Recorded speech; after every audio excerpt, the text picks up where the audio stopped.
all of you. Sorry I have to go. Mark, you're in good hands with Mark. The history of the band was there. Now, I only joined in 2011, and I only have an observer's perspective for all the earlier records. But yeah, send me links. Send me links to the scene. Can't wait to hear it. I'll talk to you all more soon. See you soon, John. Okay.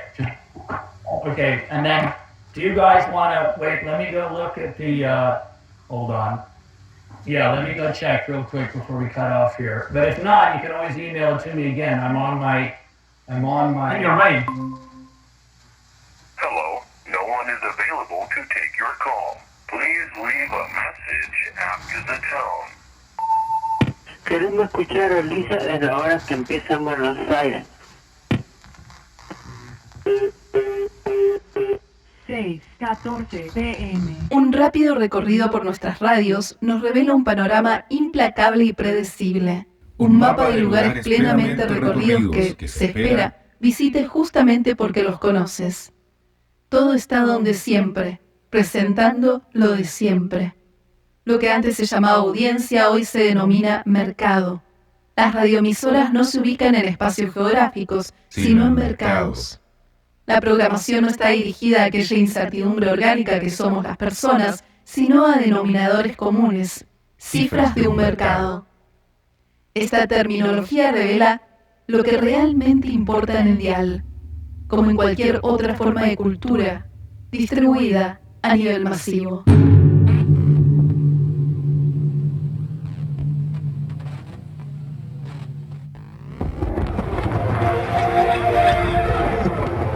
You know, it's, for me, I've never really understood people who are creative and, like, I'm trying to think, I remember I actually one time got to go bowling with the guitar player from Soundgarden. His name's Kim Thayil, very nice guy. He turned out he was a big Negativland fan, surprised me. And Kim was incredibly well informed about what was going on politically in the United States and around the world, and very thoughtful. And I said, wow, like, none of this shows up in your music. And he's like, no, man, you know, it's rock and roll. And it's like, you don't go there. Or I remember talking to, Robin from Scanner or Jon from Mouse on Mars, who were very, very funny people, extremely funny people, and very political. Jon is super political, and you don't, maybe it's in the music in the most abstracted way, but it's just not there, and that's fine. I love their music. For me, it never made sense because it always seemed like, no, everything about our lives, my life, my friends' lives, and I want our work to reflect everything about it. You know, the beauty, the ugliness, the maximalness, the minimalness, you know, the most, the least, kind of want all of it to be in there. And so there's no sense that we're, quote, being political, but it's just, look, the world has shit going on, dark stuff going on, and yes, it's often connected to people leading our countries and doing terrible things, and so in some way, that's all gonna manifest in our work. And as we mentioned earlier when John was on, we certainly didn't make a decision that our more recent work would become more overtly anti-fascist. And I think some people who like our work don't like that. They don't like that it's gotten a little more political. That's not their thing, and that's fine. But we didn't decide to make it get more political. It was more like, look, the world's coming to us and crashing down on us, so yeah, that stuff is gonna manifest in what we do. And if you listen to the track on True False called Destroying Anything, I think you can read critiques of capitalism into a lot of our work, even by its very existence. But that track is the first time we really overtly did a track that really is about capitalism, you know, and we made a video to go along with it as well. So yeah, it makes sense to me. The work would go the direction it's been going in, for sure. Could be our lucky night. Get through to George.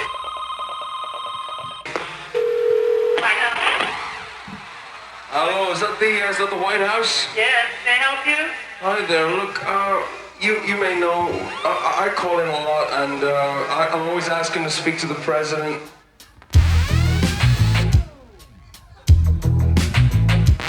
You too can pay higher taxes.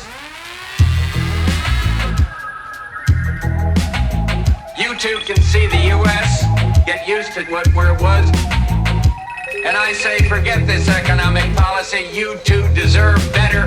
Waste right out your paycheck. Could be our lucky night. The rock crop.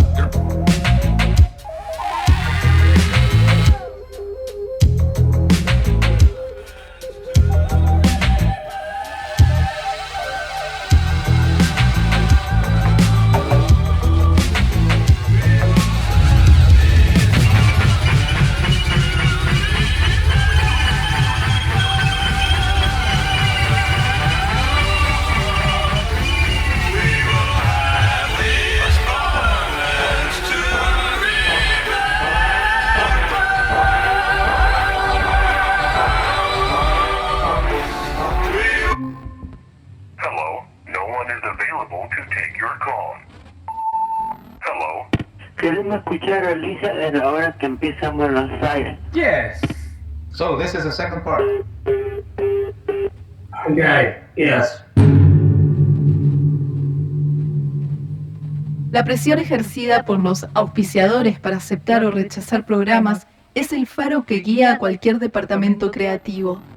Cualquier atisbo de integridad moral, ética, intelectual o motivación distinta al hacer negocios aparece en los medios de comunicación en la medida en que, paradojalmente, pueda ser vendido. Cuando la cultura se convierte en producto, solo queda la visión masiva de tales virtudes. La mercantilización global de las comunicaciones ha llegado a borrar la noción misma de las actividades culturales como una expresión de integridad. We're sorry, your call cannot be completed as dialed or the number has been disconnected. Please check the number and dial again. Thank you.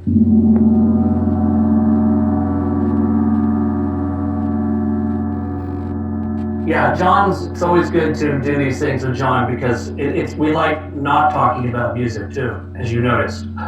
That's great. Please again. Thank you. Yeah, and since you're saying that, lots of ideas came to my mind too, but I'd like to ask you about if you felt or if you sort of perceived years ago when you were facing the suing with Island Records and YouTube during all that time, if you thought that it's going to get worse. I think... Because it seems that it's going to get worse. It seems that something went wrong along the way with the internet and the promise of, as people in Internet Archive say, that this promise of universal access to human knowledge is seen nowadays as a menace.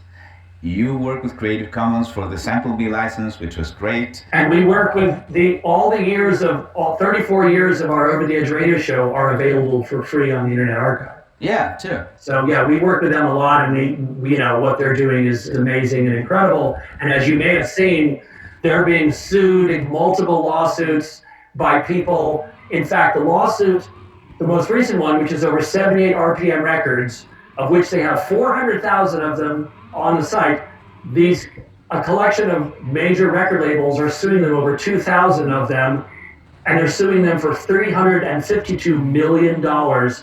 That amount is so big that you have to think, you're not doing this because of those records made by a bunch of people who've been dead for 70 years.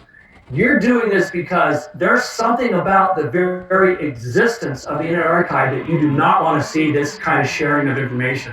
And I don't think, I'm not being a conspiracy theorist, it just seems like you're trying to crush the whole institution, not just this one problem you have with these records that you claim you still own copyrights on. And of course, I started doing, by the late 90s in America, I started getting asked to do lectures about intellectual property, copyright law, this collision of technology, art, creativity, corporate ownership of everything. I've ended up doing about 140 lectures over the years. I've made more money talking about what we do than I've ever done doing it, right? I live off of very little, so I actually was able to kind of make a living doing lectures about being sued. Just pretty good. But I remember saying, this is, before YouTube, I remember saying to people who were doing collage work, and I'd say, look, mostly no one cares that you just do it. Don't worry about it. Don't ask permission. There's no art police floating out in heavens watching what you're doing who's going to know and come after you. you'd really have to step on someone's toes in a big way.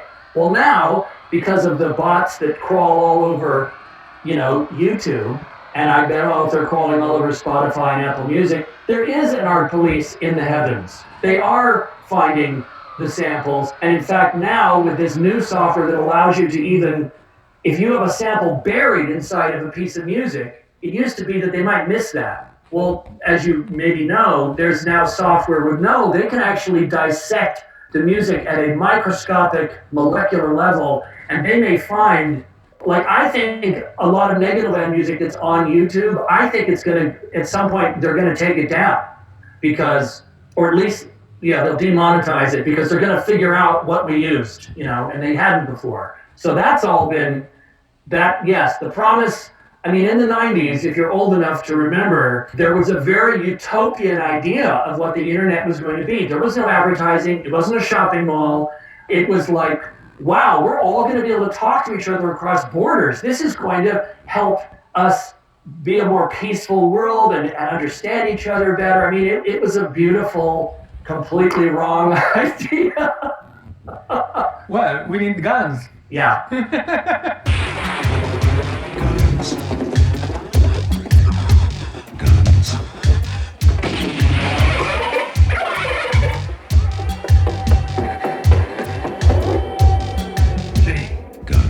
There's a real Western story for you. Guns. Gosh, what excitement. Guns. Gee, let's get out of here. Don't move to that door, either of you. That's your cops, boy. Pirate? I don't know. I can't see nothing. You don't have to see me now. Just settle down, you two. We're gonna have a little talk. Just sit back and wait. Stacy and I can wait as long as you can. Can't we, Stacy? I got your harmonica, Jingles. Might as well have a little music while we're waiting. Harmonica? Oh, sure thing, Bill. Something happy.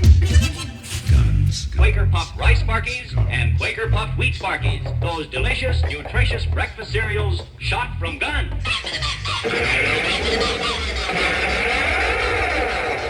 Yes, shot from guns. Can't stop. Get in there. We'll just sit back and wait. Bursting forth with gigantic grains of goodness. They want shooting, we give them their money's worth. Just sit back and wait. Queremos escuchar desde ahora que empiezan Buenos Aires. Please begin.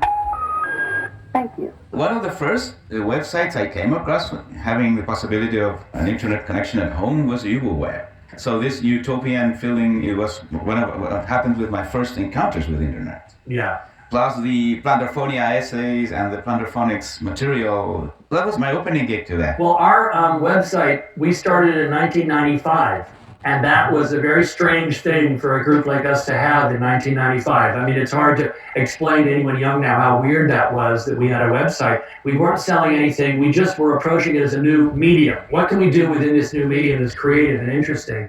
And 4 or 5 years, it was turning into a shopping mall. I think what we did not predict, there's a lot of things that I feel like Negativland, we kind of did predict, but we didn't predict that you would have these business models with news websites and particularly social media, where instead of it broadening your horizon and exposing you to a diversity of opinions and viewpoints and perspectives, that, I mean, you know where I'm going with this. Yeah.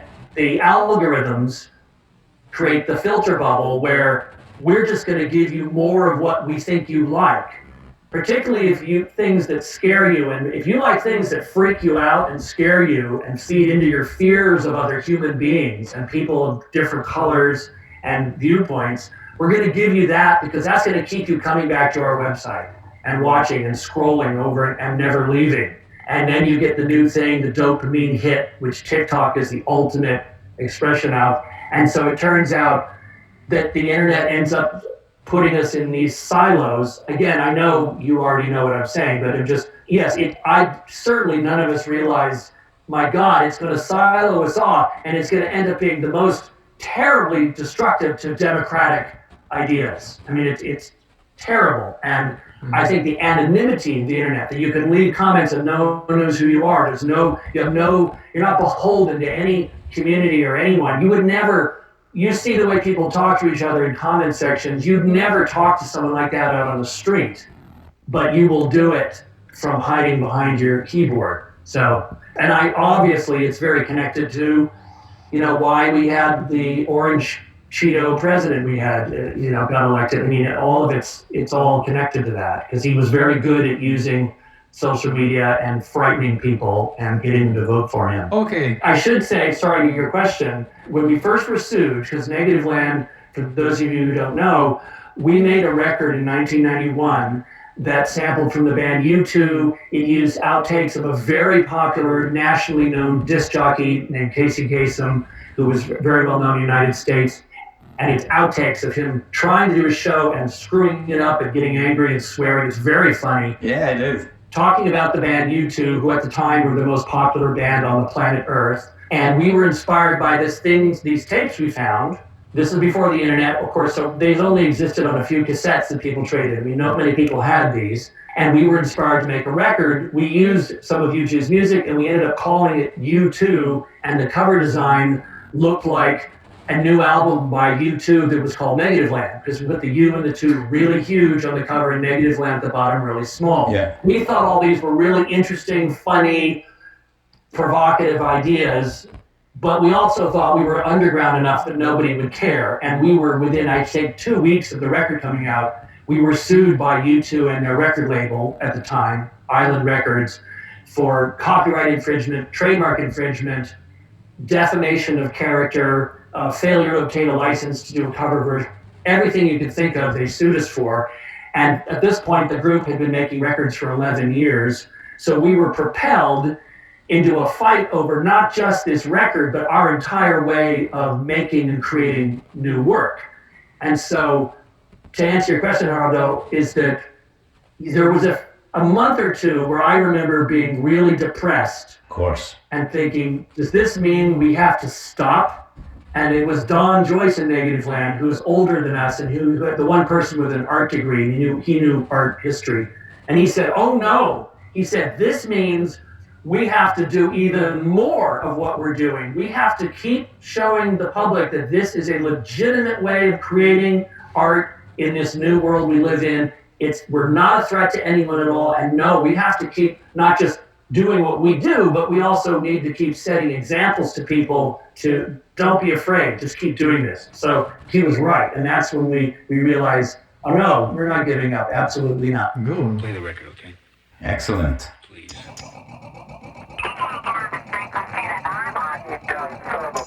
That's the letter U and the numeral 2. The four-man band features Adam Clayton on bass, Larry Moore on drums, Dave Evans, Nick Lane, Keith Edge on. This is bullshit. Nobody cares. These guys are from England, and who gives a shit? There's a lot of weed and names that don't mean diddly shit. This is bullshit. This is bullshit. Who gives a shit? Who gives a shit?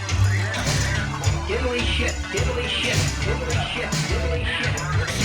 Nobody cares.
First time?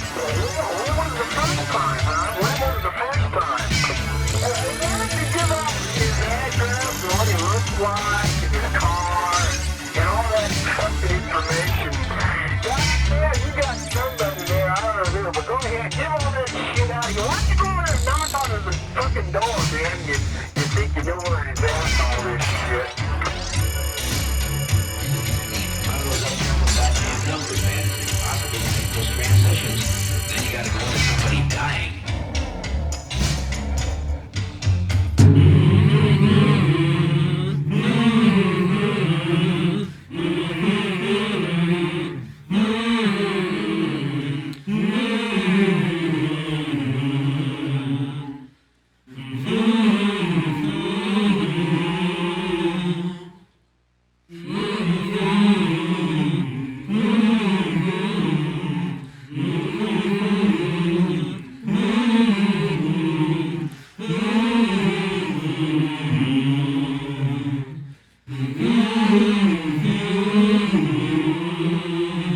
Well, I have a couple of questions related with the thematic of the radio program. One of these is, what do you consider to be the importance of noise and silence in Negativland work? Well, of course, there's no such thing as silence, but I know that where I live now is in the mountains of the state of North Carolina in the United States of America. I live up a dirt road, and in the summertime, my favorite thing to do is not listen to music. I open the windows and I listen to the insect sounds from outside, and they're just beautiful. So they're not silence, but they're not sound in the sense of I'm not watching a movie, I don't have the TV on, I'm not listening to music. It's not an organized, created thing. It's something happening from nature. So I'm not sure, what do we call that? I don't know, but I absolutely love it to the point where I hope that when I'm dying, if I'm lying in a bed somewhere and I'm awake and conscious, that those insects are what I hope to be listening to. They just soothe my heart and soul in some way. It's katydids and cicadas and things are beautiful. But I think for Negativland, I think this is true for everybody, but speaking for myself, that listening to so much music when I was a teenager, I started listening to music right when punk, post-punk, German electronic stuff, krautrock, all that stuff is happening. And I get exposed to all of this stuff because of this one really great record store that was not far from where I grew up. And back then they carried music from other countries. It was an unusual thing for someone to do as a record store. It was at the time. So this was 1977, 78, 79. And I love progressive rock. I like Gentle Giant and Yes and King Crimson, Pink Floyd, all that stuff. But I just loved anything where it was a sound that seemed strange and different, unusual, aberrant, something off about it. And my mother told me stories about how when I was 6 months old, I'd get cans of food out from a cupboard and I'd roll them on the ground. And because I liked the sound of this random rolling sound. And she said I would tear up paper and eat magazines, 6 months old or 1 year old. But she said, I think mainly you just like the sound of the tearing. So I learned those things when I was in my 30s, and they really sort of surprised me because I thought I have an intellectual understanding of what interests me about sound and unusual noises, but clearly from when I was born, my brain was attuned and interested in strange, randomly occurring sounds. And if you listen to the first Negativland record, there's all kinds of sounds that are very random, sputtery, farty, And to this day, that's still something I love. Kind of controlled randomness with sound. Love it. So I was listening to all this music back then. I love all that music from back then to this day, very much so. But every so often I would hear something that was taking something from the real world and reusing it in a musical context. And there was something about that was so exciting to me. And it felt transgressive, like this isn't something you're supposed to do. You're using someone that already existed or someone made, and you're pulling it out and then repurposing it and using it in a different context. And I want to hear a whole record that does that. And I couldn't find one. And so somehow, with my friends and I, we decided, well, we're going to make that record. So in 1979, we'd been doing experiments in our bedrooms and sound, and then we met someone who knew how to get a record made. Where do you take the recordings? How do you turn them into a plastic? Where do you find record jackets? And we knew this guy who owned a record store who knew the answers to those questions. Because how do you even find this out if you're growing up in the suburbs? There's no way. So we pooled our money, bought a better reel-to-reel deck, and got a little mixer. And again, we set out to make, it was the record that we wanted to hear that we couldn't find. And there was no sense that we'd ever make another one. It was just, that's it. We're going to do this one time. We're great. We're done. We managed to do this. I managed to do this when I'm still in high school, still a teenager. I haven't even graduated to go to college or anything. And so it felt like a triumphant achievement that we've done this. And that's why, because we did not understand how you got record jackets printed, we found somewhere that had blank white ones. So in my art class, in my school, I just started cutting up pieces of black paper and magazine pictures from old magazines from the 50s and 60s.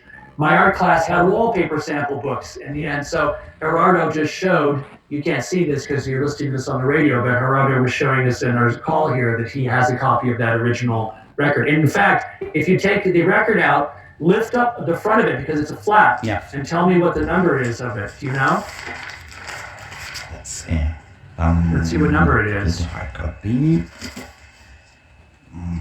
It's on the front flap. If you lift up the black flap on the front. Okay.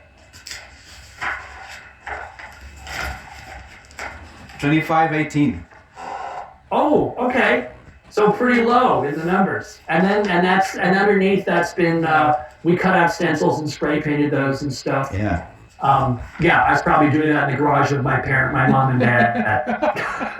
I'm so glad you told me because I didn't do that. I didn't do that before. See, yes. So it's a surprise for me. Great. Yeah. I've actually met other people who I asked them the number and they're like, what are you talking about? And I no, there's a number hidden in there. We numbered it by hand. Yeah. And we spray painted it. Yeah. There you go. You learned something new. So we did this first record, and because the covers were handmade and one of a kind, well, we thought we might sell 100 in the next 5 years. I mean, we only made 500 copies. And there was a local distributor that had started that was kind of carrying all this punk and post-punk, and I think they were carrying a lot of independently reggae, but they were specializing in independently released music because there was an explosion of it in 78, 79, 80. And they contacted us because they saw our record in this one record store that was we were selling it in it was two record stores in the whole Bay Area in Northern California that were selling it. That's it. And they contacted us and said, we want, 100 copies of your record, which for us was just absolutely mind-blowing. And then a few weeks later, I've told the story many times, but it's what encouraged us to keep going. Is a few weeks later, they call and they say, well, all the records are gone. We need another, 100, send us another couple, bring us another 100 more. And I remember I couldn't figure out what they meant. Like, where are they? I don't understand. How did you get rid of 100 of our records in the space of 2 weeks? And they said, we sell to other distributors and record stores. And I said, well, where are they? Where did they go? And they said, they're in Los Angeles, New York, they're in Berlin, they're in Tokyo, they're in London, they're in Amsterdam. And it was like, my brain exploded. It was like someone saying, your album just sold 10 million copies. You're number one on the planet, the whole earth. It was just, oh my God, because idea of success was so modest, so small, that this was just so exciting to us. And so we started making more more handmade covers, and we pressed another 500 and just started doing it, and we kept doing it. And then, so the energy was there. Like the feedback dynamic was like, we don't know who these people are, but there's a bunch of weirdos like us out there in the world who want to hear what we're doing. Oh my God, it's so exciting. And I'm still excited by it. I'm still, to this day, when we perform live and people come and see us, I'm very genuinely thrilled and excited that anybody is interested in what we're doing, because I'm perfectly aware that what we do is not for everybody. So I don't know if that answers your question at all. Maybe it doesn't. Yeah. Yeah, it answers 3 or 4.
Mis primeros intentos en radio anduvieron más o menos en la senda habitual del disc-jockey. Todo era demasiado lineal, ordenado y poco original para producir el tipo de remesón creativo que sospechaba aún posible en el formato. Nunca lo encontré por mi cuenta. Mi gran avance se produjo meses después de empezar mi programa en la emisora californiana KPFA, llamado Over the Edge. Empezó a hacerle honor a su nombre cuando conocí a Negativland, un grupo que autofinanciaba sus discos y actuaba de vez en cuando. Su obra consistía más bien en extraños collages, a veces bastante ruidosos, de toda clase de música y sonidos, pregrabados y hechos por ellos mismos. Les invité a participar en el programa una semana y pronto empezamos a hacer Over the Edge juntos, en forma permanente. Okay, yeah. There were more questions we had on the list. Yeah. Just cross them off. Yeah. We're going to check this. I was wondering if you still are excited with your work, still today, after these years, and after these things that happen, with this reality now, with people like Trump, Milei, Piñera. Yeah. I think our co-host is giving a big just gave a big thumbs down there. And I think this is probably true for Jon too, but it would be good to find out what he had to say. But there's so many, the world can feel so insane, so overwhelming, and so dark that it feels like, for me, that Negativland is a way we can scream back. Maybe we're screaming into a void, but there is the feeling of, in our own incredibly tiny way, we're in a conversation with it. We're having a dialogue with it. There's a response. I'm not just consuming all this shit and darkness and having to live with it, that we are turning it into something creative. These things that make us anxious about the world, the political, economic, with climate change, that we can turn that back into something that we share with people. And what it seems like, so it gives me a sense of, I don't know if you know this word, but of like a little tiny sense of having some agency in the world. Just, it's very small, but I think it keeps me sane. And also, when we perform shows, our shows and our records are about all these things that make us anxious, make lots of people very anxious. It seems like when we do live performances, we really get this response from the audience that by giving voice to this in a creative way, in a room with a bunch of people together, doesn't make you feel more anxious. It actually is a relief to have it expressed, and people come away from our concerts feeling less anxious and maybe more like they have a sense of some agency or something. And that's very, very meaningful to me that happens. And I would also say, I just still love just making weird ass funny noises. We just love strange sounds and noises. And so it's still when we perform, when we travel, I do not do well with traveling. Speaking of anxiety, I get very anxious and it's very hard, but when we actually do perform, it's a lot of fun making a lot of weird noises with Jon and with David. And David is also so fun to do things with. He's so unpredictable and delightful. We love him. He's been my friend for 45 years. And Jon has worked with Negativland on the fringes of Negativland since 1985. So he's worked with all of us quite a lot over the years. He became officially part of the group in 2010, 2011. I'm older, I get more tired. I mean, I'm flying to Poland because the first show was at the Unsound Festival in Krakow. So I said, I have to come like 3 or 4 days early because I'm 61 years old now. I don't recover from jet lag very well, so I need time to put me up in a cheap Polish hotel. I need time to recover. It'd be fun to walk around Krakow. I've never been there, be a tourist, I've been investigating Polish food to learn different dishes so I can figure out the names so I know how to order interesting food when I'm there. So yeah, hopefully that'll work. You need to come here. Sure, it would be great. Yes, it would be great. If you ever can figure it out, I know we'd be very interested, for sure, yeah. Okay. It's a life mission. Yes. as we said. When your brain is doing that, see that it's for that. See that it's for that. If you think Pepsi tastes better than Coke, it tastes better. It tastes better. I mean, if you think it tastes better, it tastes better. If you think Coke tastes better than Pepsi, Coke tastes better. It depends on the strength of the brand and quality. We're at lunch break, that's all. You're not allowed to have a 20 minutes. No, I'm sorry, sir. That's all right. Right, I'm paying attention, sir. Standing up straight at my desk. Have you got the practice in front of you? I can go get them.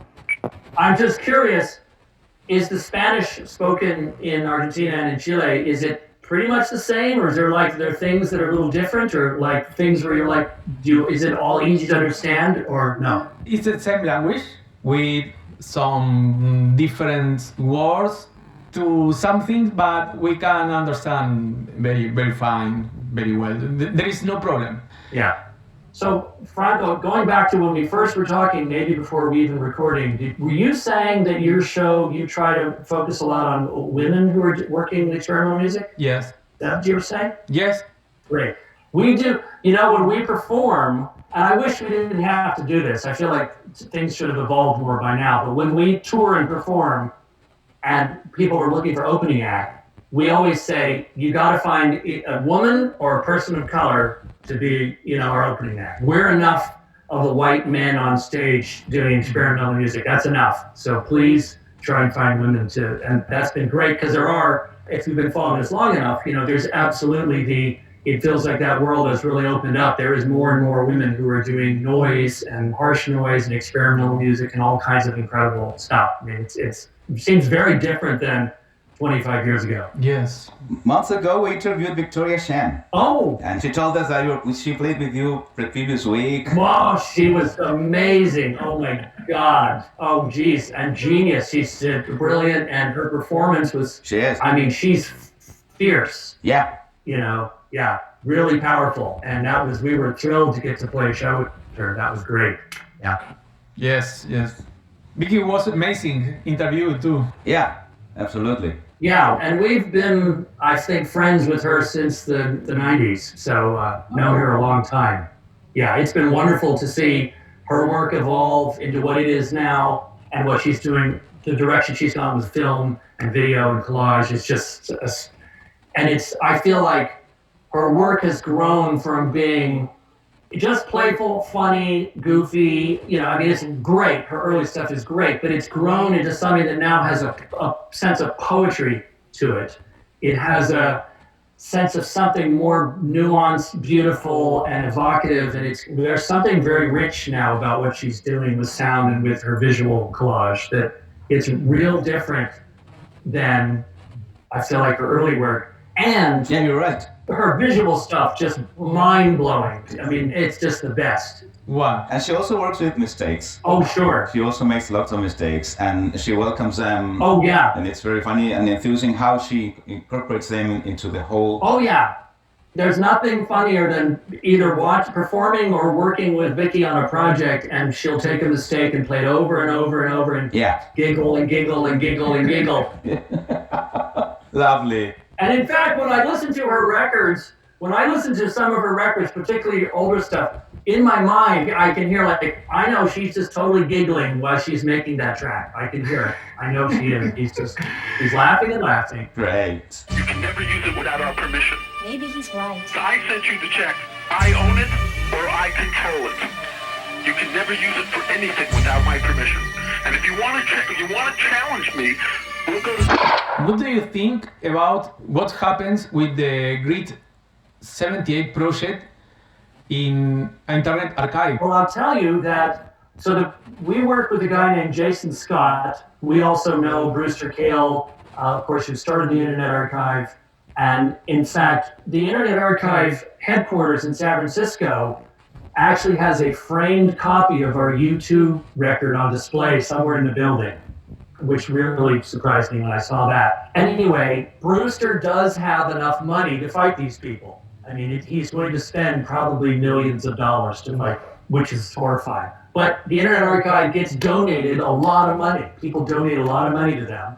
And the person who is our main liaison to the Internet Archive is a fellow named Jason Scott. And he's the one we worked with on a more day-to-day basis to get our Over the Edge radio show archives. It's 4,000 hours of our radio show are on the Internet Archives for free to listen to forever.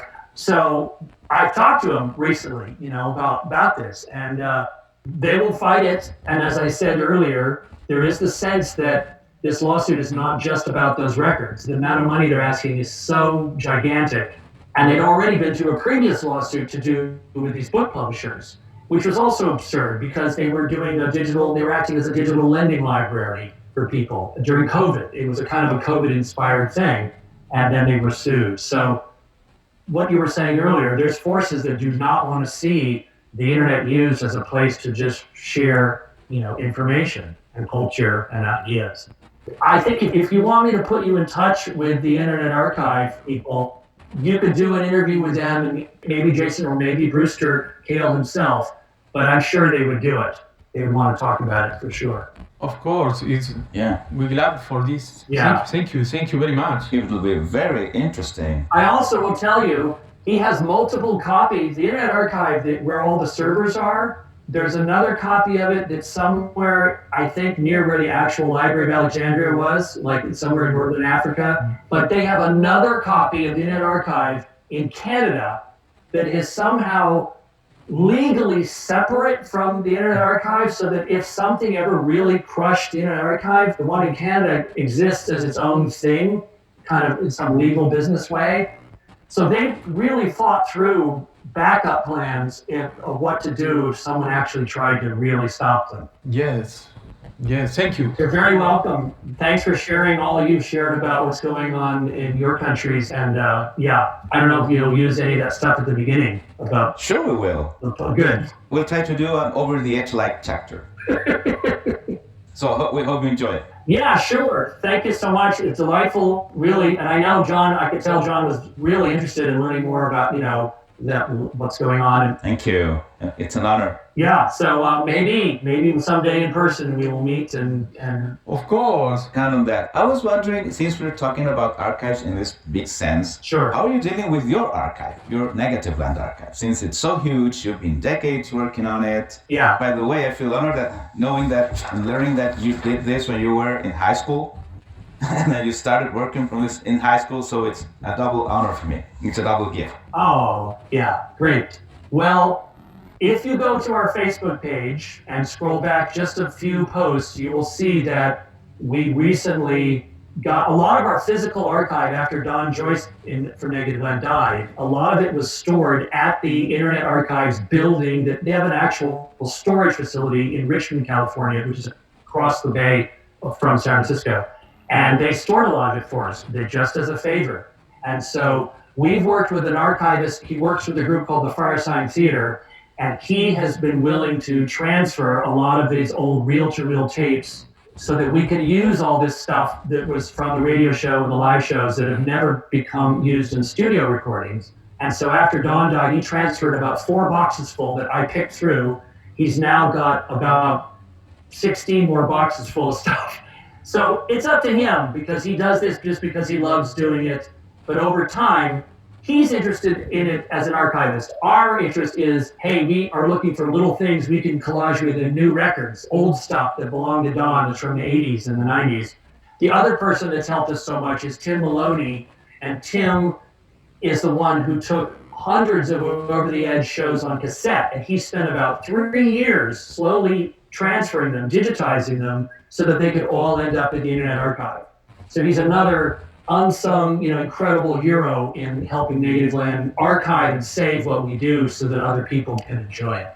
I should also add that when Don was dying, he knew that the transfer of everything to the Internet Archive had started happening. And so he died knowing that this part of his life's work, 34 years of his life's work, was all going to be preserved to be shared for free for as long as electricity, Internet Archive exists, it'll be shared. And I know that meant a lot to him. He knew that when he was dying. Over the Edge se preocupa de reciclar elementos culturales existentes para conseguir un efecto nuevo e inesperado. Una de las alegrías de tener nuestro propio programa es la posibilidad de editar, reutilizar y revisar los medios de comunicación de masas en su propio terreno, en forma periódica y actualizada.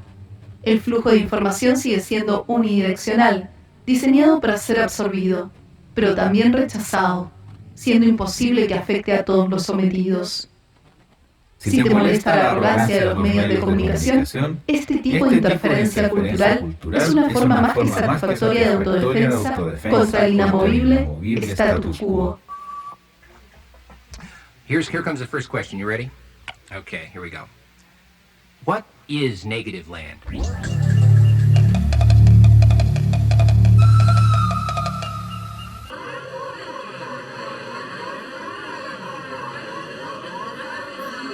The only thing different about the U2 record was that it was the first time we ever tackled anything high profile at the moment, contemporary, big time show business pop.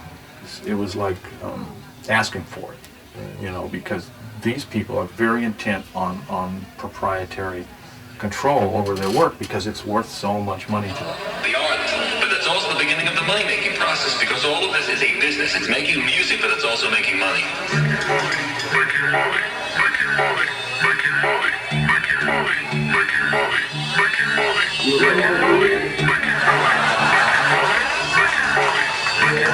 Yeah, I was able to watch Ryan Worsley's documentary on Don, and great. Yeah. And it seems that it was like his oeuvre, so to speak. And he was willing to give it, and it sometimes was an impact on me that he decided his body to be cremated and that you shared his ashes to everybody. Was it his idea? Oh, no. It's only... Who was it? And this may cut off before I explain it. I think it might have been my idea. We had a record we'd finished, an Over the Edge release called The Chopping Channel that Don had, it was all done. Don had worked extensively on it. It was all a group-made thing. The Chopping Channel is all about selling everything. It's making fun of TV infomercials. I don't know if you must have those in your countries. Late night things where people are selling stuff all night long. And so we did this on our own radio show where we're trying to, the idea was that anything could be sold. It was, music, things made from human remains, body parts, blood, flesh. So Don died. We had, we were essentially his family. We oversaw, his end-of-life stuff and his cremation. I remember thinking, well, wait a minute. The next record we're putting out is all about trying to market and sell human remains. And I said, we have Don's ashes. It's perfect. It's so conceptually perfect. We have to do it. And Don would love it. Like, to whatever degree it might make people uncomfortable, he would think it was great. So we felt sure that if Don was around to give us the the okay, he'd say, yeah, you guys, absolutely. So we spooned, 1,000 bags full of Don's ashes, and they really are his ashes, and we eventually ran out. And so you got a little baggie with each copy of the CD. We also did not sell it for a high price. We just said it's a gift. It felt wrong to us to try and say, it's $100 because it has his ashes. We just sold it for the regular price of a CD, And we said, no, the ashes are just a gift from us to you. And we also had all of Jon's cart machines for doing radio shows. We had 800 or 900 cart machines, so carts from the cart machines. So we said, that performance technique has died with Don. Why don't we share those with people and give those away too? So everyone who ordered it in those first 1,000 got a cartridge that you'd play on the radio, which is how we used to do our cut-ups. Handmade by Don and handwritten on the label, and then you got his ashes. So, yes. And I said, this is probably the last thing Negativland will ever do that's going to become a viral news story. Because I think people were going to, and it did. We published, when we announced we were doing it, there was like 500 websites that had ended up talking about it. But I remember thinking, that's probably the last thing, after decades of doing this, I said, that's the last time we do anything that's going to cause some actual controversy or get people to, in the mainstream to notice what we're doing.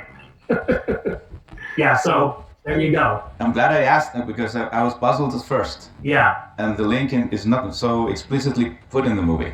Yeah. Ryan, who made that film, has made a second documentary about Negativland called Stand By for Failure. It's in the film. That is addressed in the film more, in the movie, too, his ashes. Well, it was the idea that anything can be used in art. Anything, right? Anything, that's our approach, right? So what is the ultimate thing we can use in our art is one of our members' own bodies, in the work. That just seemed to make sense. And in a way to honor Don. It wasn't trying to be dark or it wasn't really trying to be transgressive. It was just actually, we thought this truly honors Don's whole way of creating, his creative ethic and approach to making music and art and sound. Wow, amazing. Amazing performance. Yes. Yeah, it's an amazing performance piece, by the way.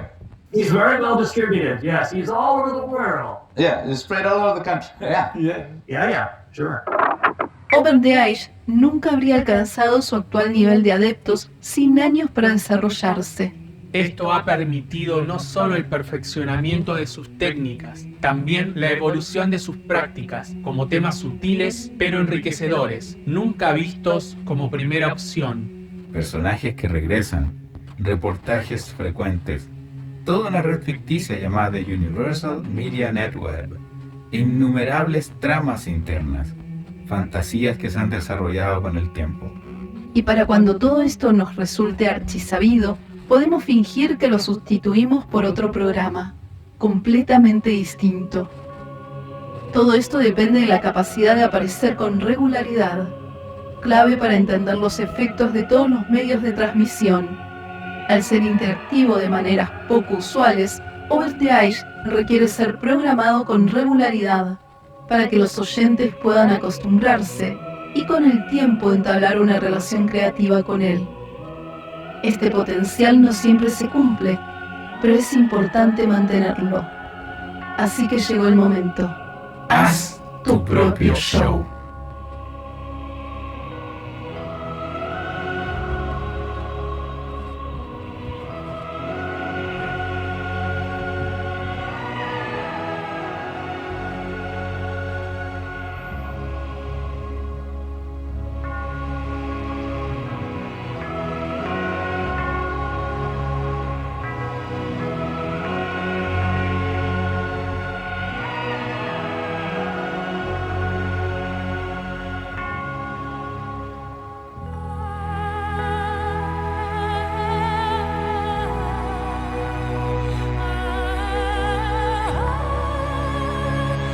Okay, well, thank you very much. This has been great. And just bug me. I can get you, some links and some different stuff. And you send us some links to what you're doing, and that'll be great. Okay, thank you. We're delighted. It's an honor, really. Yes. Big hug. Big hugs. Yes. Oh, yeah. Thank you. Take care. Yeah. Yes, solidarity. Thank you so much. We'll need that. Thank you. Let's keep in touch then. Yes. Okay. Yeah. Bye. Take care. Okay. Bye-bye.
El radioarte es la inspiración que se le hace al receptor oyente que escucha a que pueda configurar un escenario propio. Se apela mucho al aspecto subjetivo del radialista, de la persona que elabora esta pieza. Debe ser armónica, tiene que sonar bien. Es un género totalmente libre en su construcción. Totalmente libre en su construcción.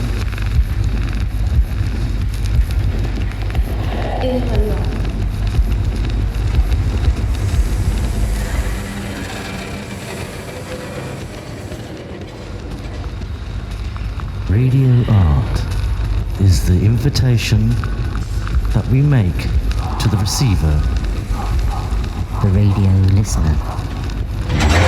Time to consider the space of their own.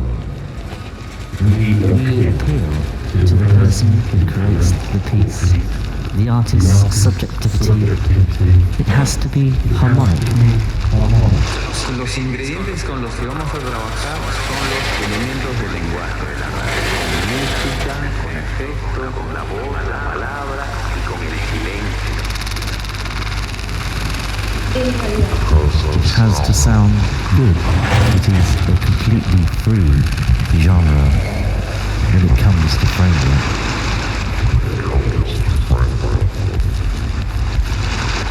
Música, con efecto, con la voz, la palabra y con el silencio. There is no rigid diagram or structure that allow us to design radio art.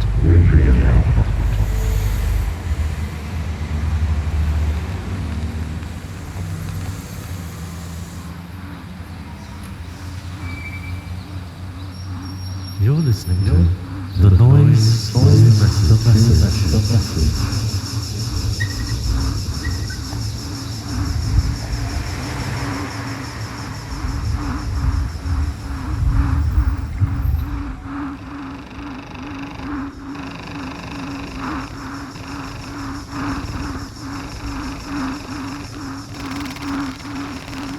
Para una mejor escucha, recomendamos el uso de auriculares.